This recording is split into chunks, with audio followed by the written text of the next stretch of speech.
Programming is not easy, and it's not supposed to be easy. I still remember the first time I got started programming, and a little over 18 years now. And in this video, I'm going to show you exactly what I would do if I were to start over learning to code. So let's go ahead and get started. Now, here is the scenario. You learn that programming is very lucrative, meaning that you can make lots and loads of money by building stuff with code, and then retire somewhere at a beach where you no longer have to do anything. You just wake up in the morning, watch the birds chirping, and you go to the beach with your person or people, and you just live the great life. And that's fair. That is true. Programming is amazing in so many ways because many doors open for you in terms of getting a job, finding a job where you can actually be compensated pretty well. And so knowing that, at some point you decided that, okay, I need to learn how to code. Usually there are three ways in which people actually get into tech. The first one is they go to college or university and they study computer science. This is what I did. I went to college, studied computer science, blah, blah, blah. And we'll talk more about that. And the second way is less traditional. So you go and find a boot camp where you immerse yourself for 3 to 6 months learning how to code. And third way is a self-taught programmer. So this is a person who decides to take on a challenge of teaching themselves, learning how to code. Now, all of these three ways to learn to code are not bad in any shape or form.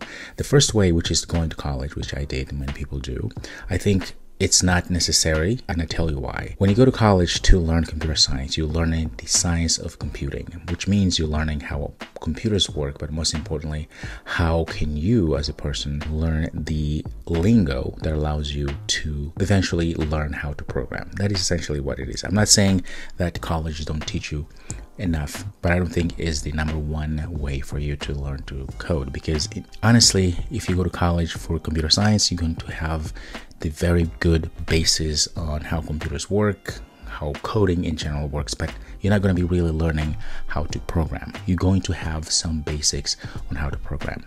Okay, that's not bad. You learn about algorithms, you learn about all these computer science basics that you need to understand computing in essence. So I wouldn't recommend a person to just go and get a computer science degree because they just want to learn to code, especially in this day and age. So because you're going to spend a lot of money, and at the end of the day, you probably won't have a lot to show for. Now, the second strategy, which is with boot camps, I think they're great in so many ways. There are many good boot camps there. I've never really done a boot camp, but I've read a lot about boot camps when they were very, very popular, and they still are, I believe. They immerse you for 3 to 6 months to learn how to code, and then at the end of the program, most boot camps in a way, they pair you with a company to see if you can get a job. So they really train you to become a software engineer, a coder right away, which is great. I think the best way for you to learn coding is become kind of a mix of all of these three, but most importantly, you need to become a self-taught developer. So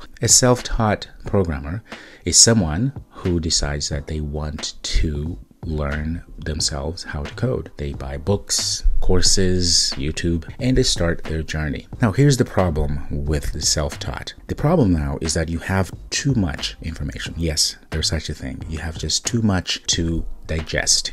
If you open your browser and you go online, you type in learn to code or learn programming, you will be bombarded with a lot of videos, a lot of ads, and a lot of things that try to take away your attention. And so what ends up happening is that you start with one tutorial, one book, and all of a sudden you're recommended another book, another tutorial that talks about X, Y, and Z, this new programming language or this new tool. And all of a sudden you are all overwhelmed and distracted and you have no idea where to go. And before you know it, you are doing tutorial A, and then you go to tutorial B, and then there's another programming language here, and there's Jerry here who's telling you that you probably should, it's just too much. And so that is a problem. So it takes a certain personality and persistence to become a self-taught programmer. And the thing about being overwhelmed with all this information, you confuse, you don't know where to go, which tutorial is the best, which programming language should learn, becomes very confusing, and that's when it gets really hard. And so people decide to give up because it's just too hard. The one thing I wish I knew when I started programming is one thing and one thing only, which is focus. It's not even about the programming languages per se or the programming concepts. It's about starting with focus. Now, here is a strategy I would follow if I were to start over. The first thing I will do is I will pick an end goal. So what is my end goal? What is that I want to build? What is that I want to acquire in order for me to get a job or to be able to do X, Y, and Z? That is very important because now you have a goal, something to go towards. For instance, you can say, well, I want to be able to build a website where people can go and share recipes. That is a goal. Now you work backwards. Okay, what do I need to learn in order for me to be able to achieve that goal?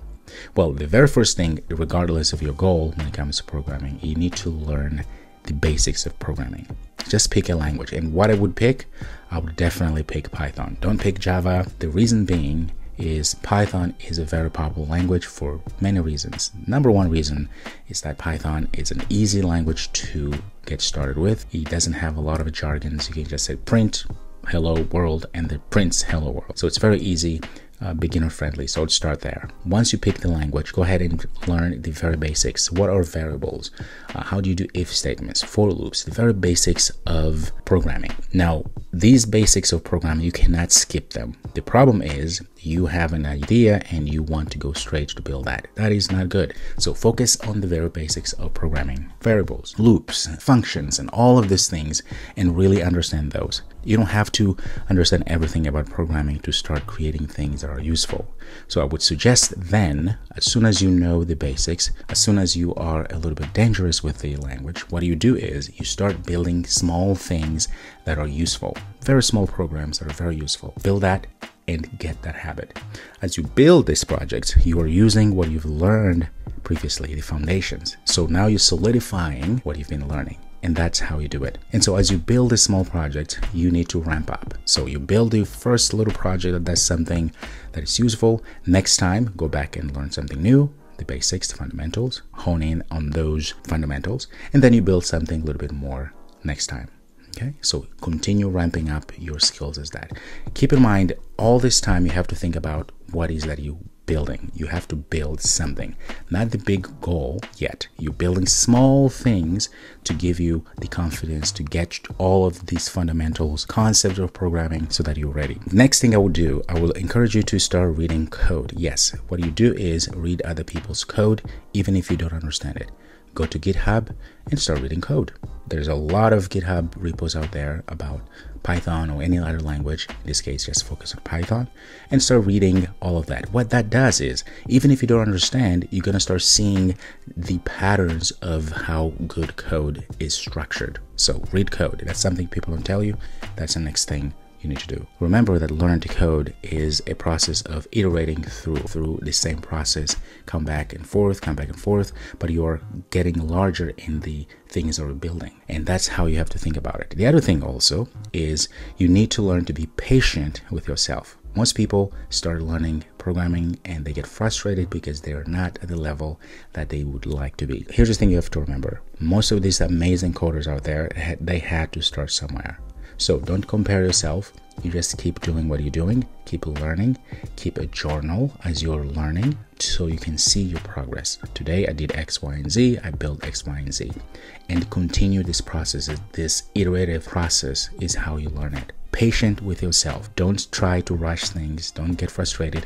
Be patient. You'll get there, I promise. And one last thing I want to say here is that remember that coding is all about solving a problem. So if you're not just learning to code for the sake of it, you learn to code to solve a problem.